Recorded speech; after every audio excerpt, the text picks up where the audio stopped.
បាទសួស្តីពុកម៉ែបងប្អូនទាំងអស់គ្នាស្វាគមន៍មកកាន់វីដេអូថ្មី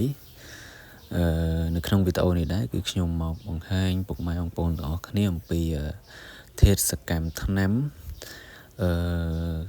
ដែលកសិករគាត់និយមប្រើប្រាស់ដើម្បីកម្ចាត់នៅពពួកខ្យងនៅលើដំណាំស្រូវ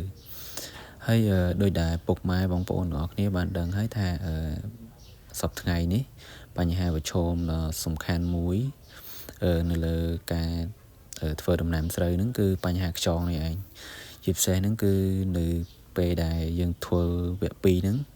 តែយើងព្រោះទឹកហ្នឹងគឺបញ្ហាខ្យងគឺជាបញ្ហាមួយដ៏ចម្បងដែលធ្វើឲ្យមានការប៉ះពាល់ទៅដល់ការធ្វើដំណាំស្រូវរបស់កសិករ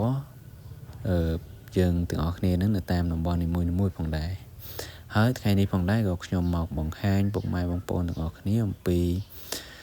ធាតុសកម្មថ្នាំដែលកសិករគាត់តែងតែប្រើប្រាស់ដើម្បីកម្ចាត់ខ្យងក៏ប៉ុន្តែមុននឹងចូលទៅដល់ធាតុសកម្មថ្នាំហ្នឹងគឺខ្ញុំចង់បង្ហាញអំពីtechnique ឬក៏បច្ចេកទេសមួយចំនួនដែលខ្ញុំមានបទពិសោធន៍ជាក់ស្ដែងដែលខ្លួនឯងធ្លាប់អនុវត្តផ្ទាល់ខ្លួនហ្នឹងហើយនឹងបទពិសោធន៍ផ្សេងៗដែលខ្ញុំតែងតែចោះជួបជាមួយនឹងកសិករនៅតាមតំបន់ផ្សេងៗដែលគាត់ប្រើប្រាស់ដើម្បីកម្ចាត់ខ្យងហ្នឹងហើយខ្ញុំឃើញវិធីសាស្ត្រផ្សេងៗដែលល្អបំផុតហ្នឹងឯងដែលគាត់ប្រើប្រាស់ទៅគឺមានប្រយោជន៍ហើយក៏វាមានប្រសិទ្ធភាពខ្ពស់ដើម្បីមកចែករំលែកដល់ពុកម៉ែបងប្អូនទាំងអស់គ្នាហើយជាទូទៅដើម្បីកម្ចាត់ខ្យងឲ្យបានឬក៏មានប្រសិទ្ធភាពខ្ពស់គឺពុកម៉ែបងប្អូនទាំងអស់គ្នាយើងត្រូវតែបាញ់នៅថ្នាំខ្យងនៅពេលដែលយើងវាយដីហើយឬយើងផ្អាប់ទុកមួយយប់ហ្នឹងគឺយើងបាញ់ថ្នាំខ្យងហើយយើងផ្អាប់ទុកមួយយប់ឬក៏2យប់អីទៅចាំយើងបង្ហូរទឹកចេញធ្វើម៉េចដើម្បីឲ្យខ្យងនៅក្នុងស្រែហ្នឹងគឺវាចេញឬក៏ឡើងមកលើទឹកហ្នឹងគឺយើងបាញ់ថ្នាំហើយយើងផ្អាប់ទុកចន្លោះពីមួយយប់ទៅ2យប់អីហ្នឹងជាទូទៅ2យប់ផ្អាប់កាន់តែយូរកាន់តែល្អដែលធ្វើឲ្យខ្យងហ្នឹងគឺងាប់ច្រើនមែនទែនហើយមួយទៀតគឺបច្ចេកទេសមួយទៀតហ្នឹងគឺនៅពេលដែលបង្ហូរទឹកហ្នឹងគឺពុកម៉ែបងប្អូនទាំងអស់គ្នាគួរតែចាក់ថ្នាំខ្យងហើយយើងចាក់នៅមុខទឹកហ្នឹងគឺយើងចាក់ទៅបតក់ក៏បានឬក៏យើងចាក់ឬក៏បាញ់ក៏បានដែរហើយយើងបាញ់ទៅគឺនៅពេលដែលពួកអាសារជាតិថ្នាំហ្នឹងវាជ្រាបចូលទៅដល់និយាយទៅវាសាយភាយពេញស្រែវាអាចនឹងកម្ចាត់ខ្យងបានមួយប្រភេទផងដែរហើយមួយទៀតគឺបញ្ហាបងមួយទៀតគឺនៅពេលដែលភ្លៀងខ្យងចេញហើយអញ្ចឹងពេលដែលភ្លៀងហើយគឺខ្យងវាចេញពីដីច្រើនអញ្ចឹងពុកម៉ែបងប្អូនទាំងអស់គ្នាគួរតែបាញ់ថ្នាំម្ដងទៅពីព្រោះអីពេលភ្លៀងហើយគឺជាពេលមួយដ៏ល្អបំផុតដែលខ្យងវាចេញច្រើនអញ្ចឹងយើងបាញ់ទៅវាប៉ះទៅវាអាចនឹងធ្វើឲ្យខ្យងហ្នឹងគឺងាប់ច្រើនដែលពុកម៉ែបងប្អូនទាំងអស់គ្នាគួរតែអនុវត្តតាមវិធីសាស្ត្រមួយនេះផងដែរហើយសម្រាប់ទឹកនៅក្នុងស្រែរបស់យើងហ្នឹងពេលយើងបាញ់ហើយគឺពុកម៉ែបងប្អូនទាំងអស់គ្នាមិនគួរបង្ហូរចេញឬក៏បាញ់ចូលទឹកថ្មីចូលទេគឺយើងត្រូវតែផ្អាប់ទុកពីព្រោះអីបើយើងបង្ហូរចេញវាអាចនឹងធ្វើឲ្យអាជាតិថ្នាំដែលយើងបាញ់ឬក៏យើងចាក់ហ្នឹងគឺវា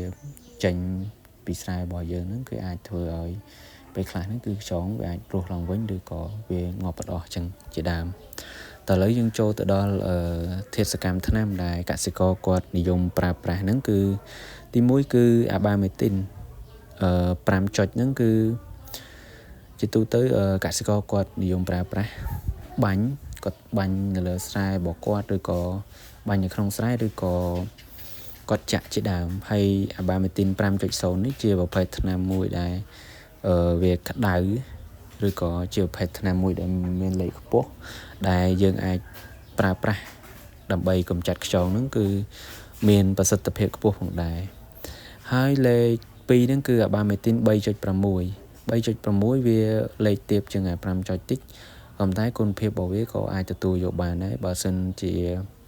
យើងប្រើប្រាស់បានត្រឹមត្រូវក៏ប៉ុន្តែបើយើងប្រើប្រាស់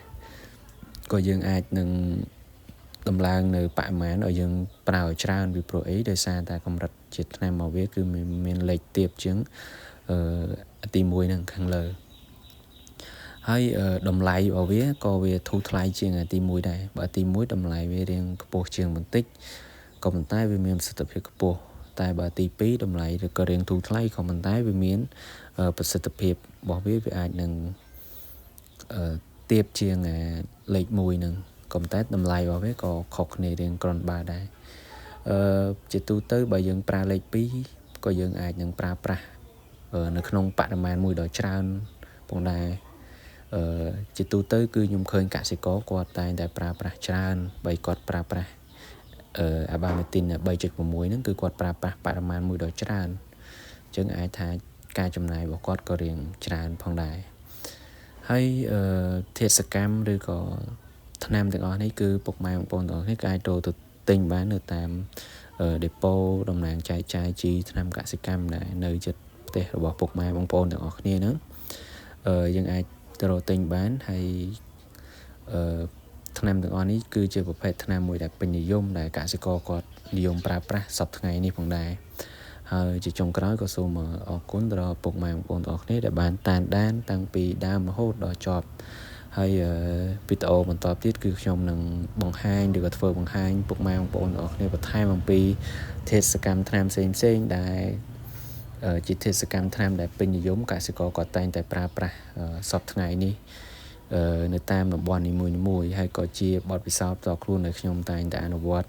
ផ្ទាល់ខ្លួនជាប្រចាំផងដែរ